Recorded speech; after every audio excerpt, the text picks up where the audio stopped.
I'm doing pretty good as far as geniuses go. So as far as equipment, you know, sort of technical stuff with the job, I personally own a 5D Mark III, and I also still have the T3i that I started out with. I had a day job, and I just was hustling and started doing videos for Levi's, and ended up, you know, long story short, was able to quit my day job and do what I wanted to do, which is work for myself, you know. And I have clients, but I don't have a boss that's there watching me every day. Like, I do different jobs for different people, and then I move on, and I pick and choose and do what I want.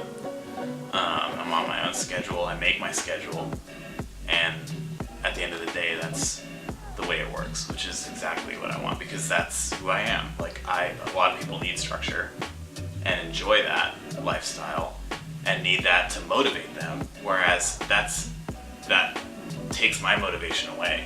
Like, when I know what to expect, I don't care. Like, I don't want to do that. That's boring to me. Like, I enjoy the spark of spontaneity and, like, not knowing what's going to happen, or not knowing what's going to come around the corner. So I like to be on my own, and it's scary, especially at first. Like, now a little bit less so with time, but you know, it's interesting, and that's the important thing. My favorite lens is the L series 50mm, the 1.2. It's an amazing lens that it's hard for me not to just want to use it all the time, honestly. Like, the look of it is amazing. It's so sharp.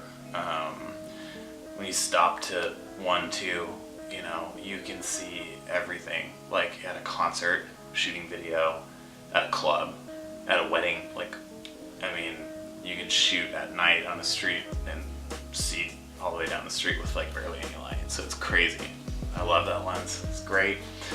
I've shot with Red, with Arri. Going back further, I shot like film, 16mm, 35mm, 8mm. I mean, all that stuff.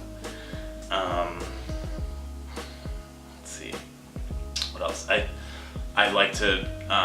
I'm really into audio. I think audio is more important than the visual, which is saying something, because, like, I'm much more a visual person than an audio person, but I recognize, to me, that, like, it makes a huge difference to really nail the audio. So, you know, I pay a lot of attention to that, and usually run dual system with, like, interview type stuff and things like that. Do a lav mic or boom mic or both or whatever, and sync everything later.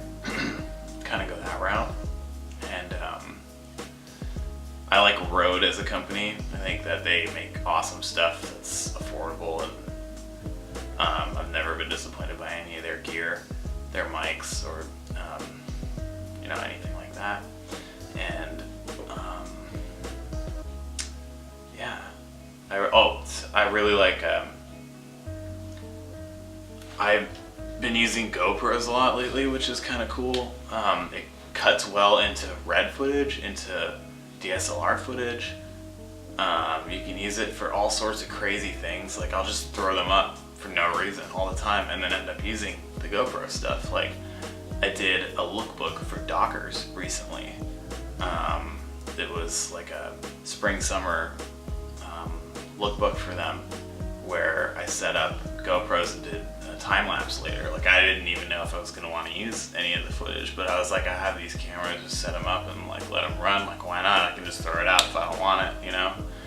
And I ended up thinking it came out so awesome, and was like, just worked really well with the video. So I really like GoPros and having them around and using them for random stuff. They're awesome, they're tiny, they work great. And for post-production, I'm a huge fan of Adobe. I switched over to Premiere when Final Cut 10 came out, and I did not like the way that Apple treated that or the customers, and didn't listen to anybody. They never take feedback, and they're not collaborative with their user base. And I was like, this is ridiculous. Like, Adobe puts out new versions of software, people ask for stuff, they do it, and it comes out.